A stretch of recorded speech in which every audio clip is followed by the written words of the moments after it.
Welcome to my channel, and in this video I'm going to explain how you can use ChatGPT to improve your cross-examination skills. And I'm going to focus on 3 ways that you can use ChatGPT for that purpose. And before I begin, I just want to say that I think ChatGPT is quite a handy tool to help you to strategize in cross-examination, to help you to learn to formulate questions, to help you to receive feedback on your questions and on your strategy. And it's also a really good tool for helping you to learn to think on your feet when things don't go according to plan. So let's get into the video. 3 ways to use ChatGPT to improve your cross-examination skills. The first way that you might want to consider using it is to help you to create mock cross-examination scenarios. So obviously, if you're going to practice your cross-examination skills, you're going to need a set of papers to work from. And so ChatGPT can actually create those papers. I want to give you some tips though. So when you are asking ChatGPT to create a set of cross-examination papers for you, or a set of papers for you to practice your cross-examination skills on, be really specific about the type of case that you want created. So if, for example, you want to practice your cross-examination skills within the context of criminal law, you would tell ChatGPT that you want to focus on a criminal matter.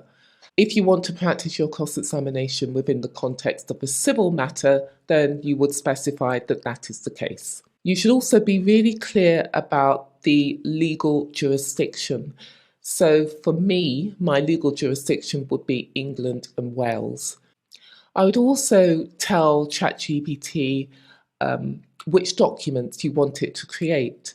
So I would want witness statements, I would want the defendant's proof of evidence if I was representing the defence, I would want to see the evidence of the defendant's police interview, so the interview transcript. I would want to know whether or not there was closed circuit TV evidence. So be specific about the type of evidence that you want ChatGPT to produce. Tell ChatGPT which party you are representing. In a criminal case, you might be representing the defendant or the prosecution. In a civil matter, you might be representing the claimant or the defendant. So be specific about who you are representing. I would also suggest that you set a goal for your mock cross-examination. And so you might want to focus on a specific weakness that you have with cross-examination. And the weakness might be, for example, formulating precise questions, or your weakness might be structuring the cross-examination. And so set a goal for your cross-examination and tell ChatGPT what that goal is. Let's see how that works in practice. I'm going to ask ChatGPT to create a mock cross-examination scenario. Just to warn you, I am a really slow typer. I type with one finger. So to save time and to not subject you to watching 20 minutes of me instructing ChatGPT, I have already typed up some instructions, so I'm just going to paste them in the text box.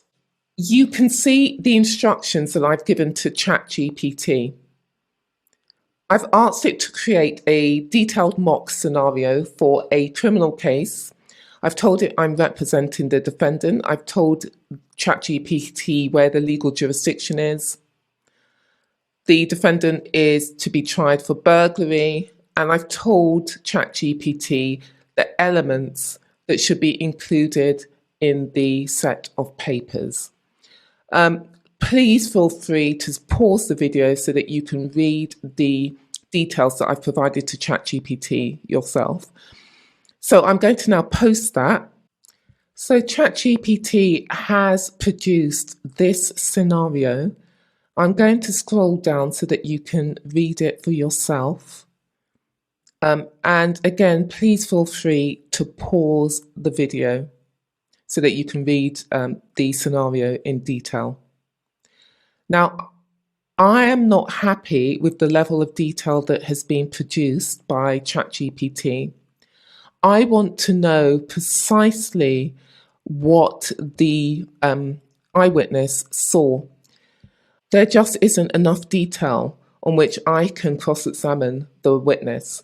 And so I am going to ask ChatGPT to provide details, fuller details of the witness's evidence.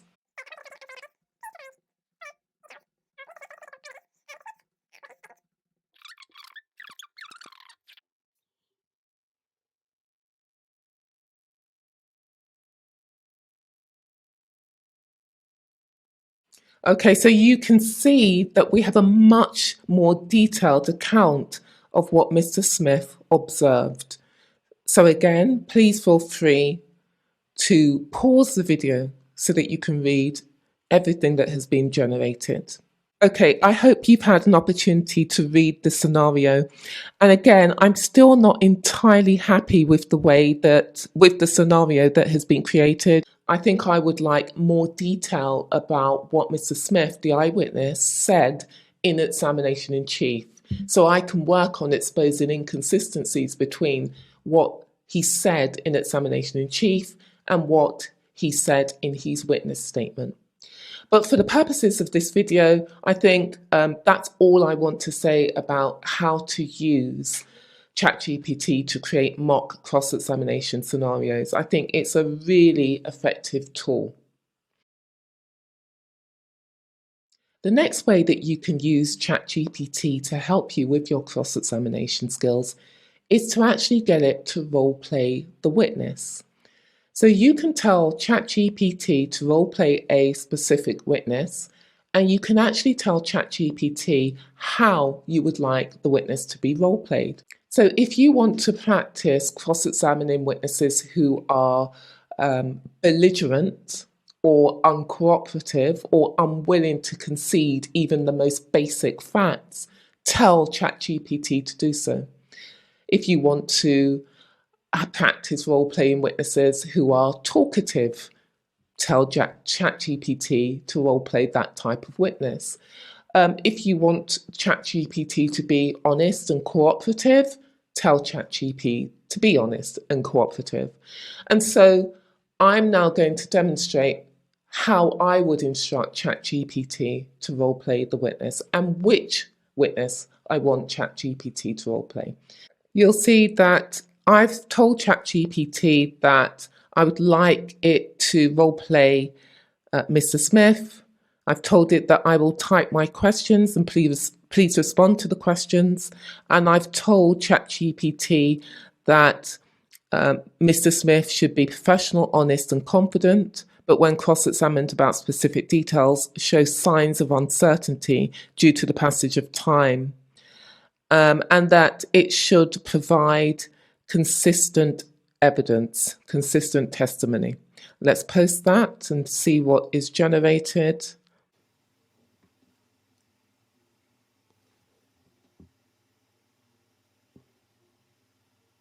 It says, understood, I will respond in character as Mr. Smith according to the mock trial scenario you've provided.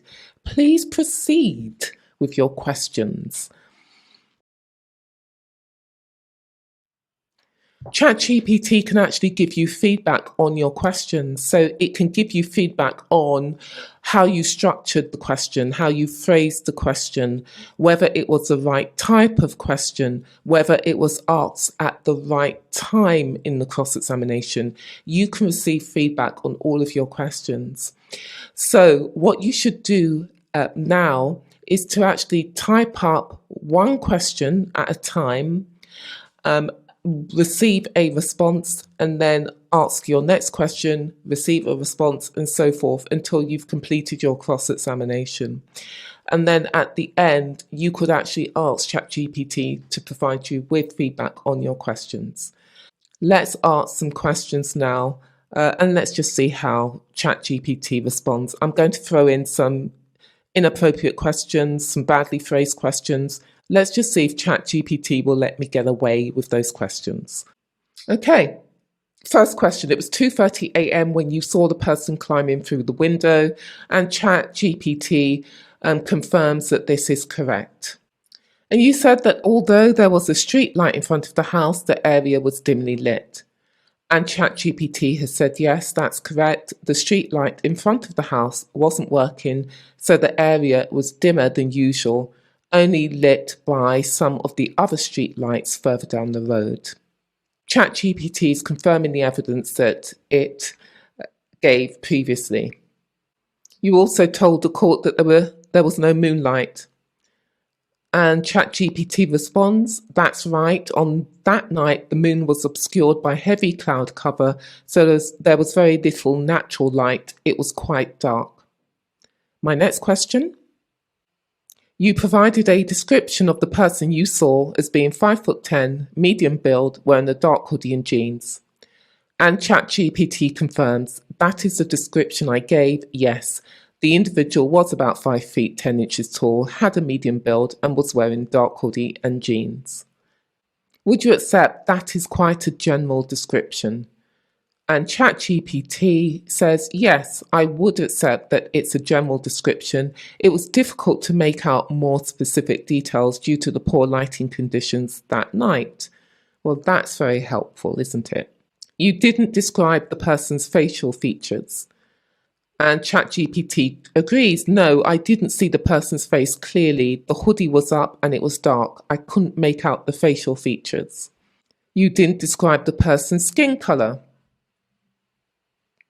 And ChatGPT says, yes, that's correct. I didn't see the skin color clearly. The lighting conditions made it difficult to discern such details. The description you provided is quite vague. And ChatGPT says, I understand that it might seem vague. It was very dark, and I only had a brief moment to observe the person. I reported what I could recall to the best of my ability under those circumstances.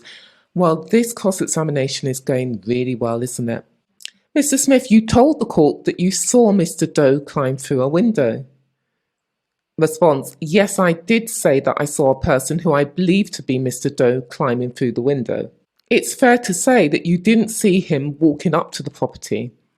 Oh, he's agreed. That's correct. I did not see him approach the property. I only saw the individual at the moment they were climbing through the window. Well, you could not know whether or not the person who climbed through the window had a limp.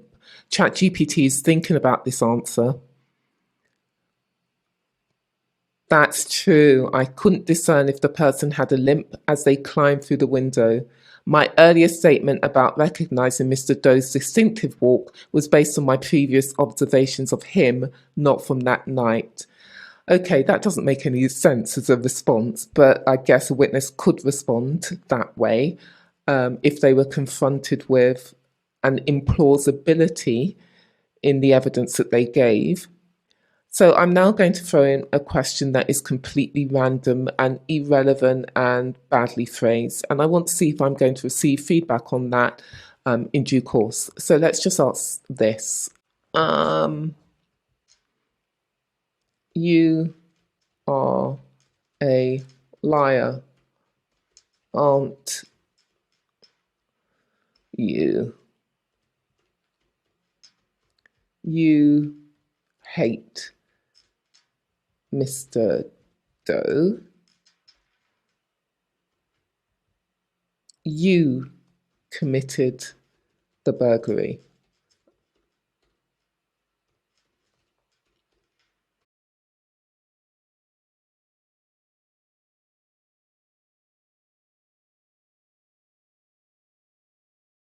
I'm going to post and see how ChatGPT responds. So the response, no, that's not true. I understand that this is a serious accusation and I have no reason to lie. I reported what I saw to the best of my ability and I have no ill will towards Mr. Doe. I did not commit the burglary and my intention was to assist the police with their inquiries by providing the information I had. Okay, I'm going to end my questioning there. What I'm going to do next is to ask ChatGPT to provide me with feedback on my questions and the approach that I took to cross-examining the witness. And I'm just going to paste my instructions in the chat box. This is the fun part. Let's see how I did. So I've said I've just finished a mock cross-examination. Please provide feedback on my approach, including the effectiveness of my questions and the witness handling. Also, could you suggest alternative strategies that might have been effective in this scenario and identify any areas where I could improve my cross-examination technique? Okay, so there's a lot that's being generated.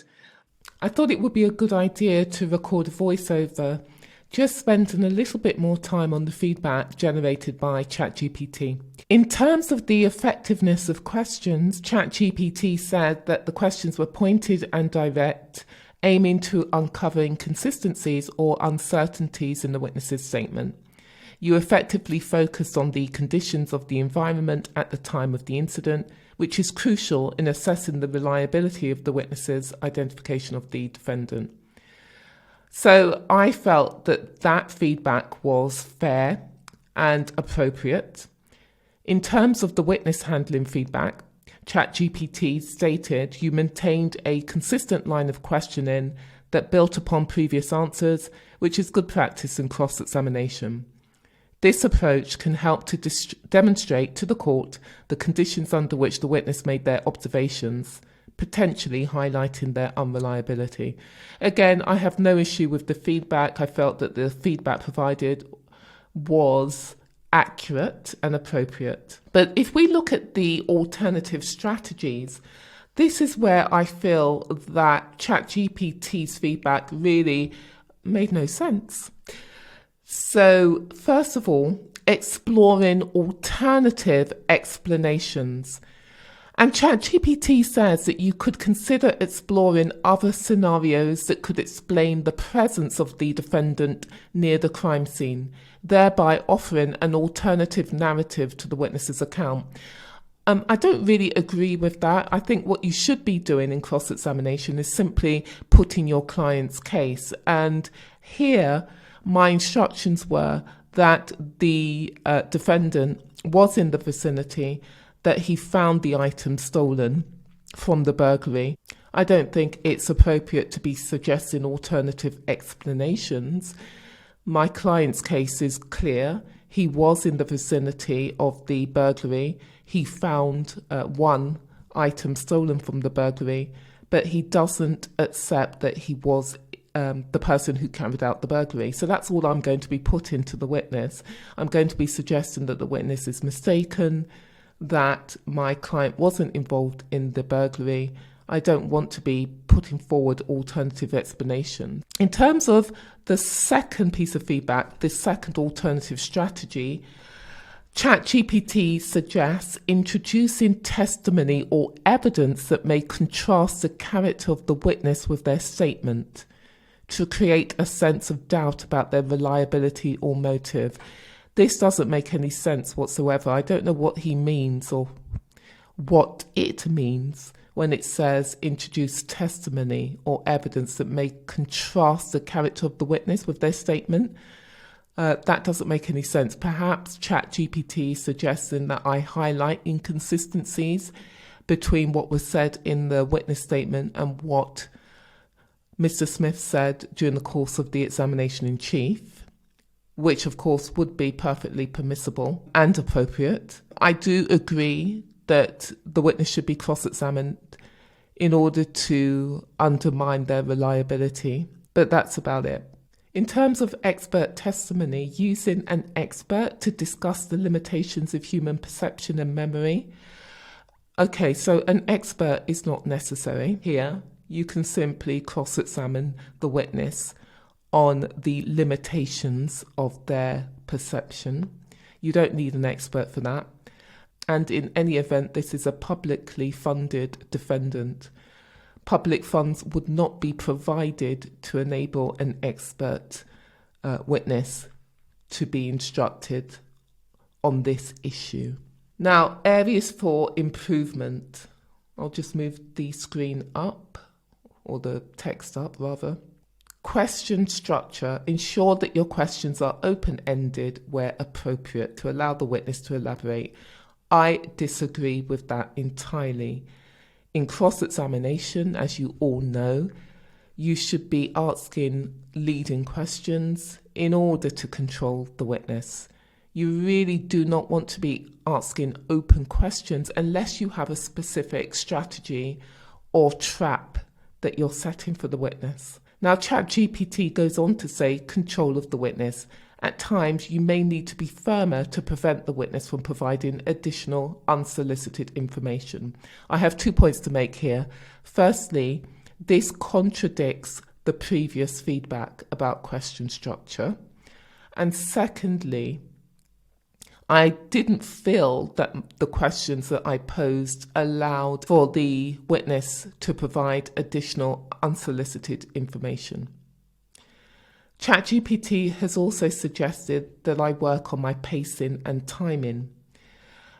Give the witness enough time to answer, but don't be afraid to pause and let silence work for you. Well, in real life, in a courtroom setting, yes, you might want to employ that strategy, but in the context of this cross-examination, I was simply typing my questions and waiting for a response. So providing feedback on my pacing and timing, just not appropriate. It hasn't given me any feedback on that last question that I asked, the one about him being a liar and so forth. So I'm going to go back and I'm going to ask it to give me specific feedback on that question. All right, so it's thinking about the feedback that it's going to provide on that awful question that I asked. You are a liar, aren't you? You hate Mr. Doe, you committed the burglary. Let's see what ChatGPT is going to say. It's taken a long time to generate a response. Okay. Oh, it's an example of an aggressive and accusatory approach, which is typically discouraged in cross-examination because it could be objected to as argumentative. It's not a question, but rather a series of statements that could potentially put the witness on the defensive, make them less cooperative, and could also alienate the judge and the jury. I agree that it could alienate the judge and the jury. It's an accusation that was completely unwarranted, but it's given me some potential improvements and suggested alternative questioning. I like that. That is good. All right, so that is how you can use ChatGPT to improve your cross-examination. I would say that ChatGPT is not infallible. It does make mistakes. So I would make sure that you double check everything that it says in terms of the feedback that it gives you. And I would also say that ChatGPT is not a substitute for receiving formal training on how to conduct cross-examination. And also, I would suggest that you go to court and you see how it is done in real life. But I think that ChatGPT can be useful. Just make sure that you are aware of the pitfalls. I hope you found this video useful. See you next time.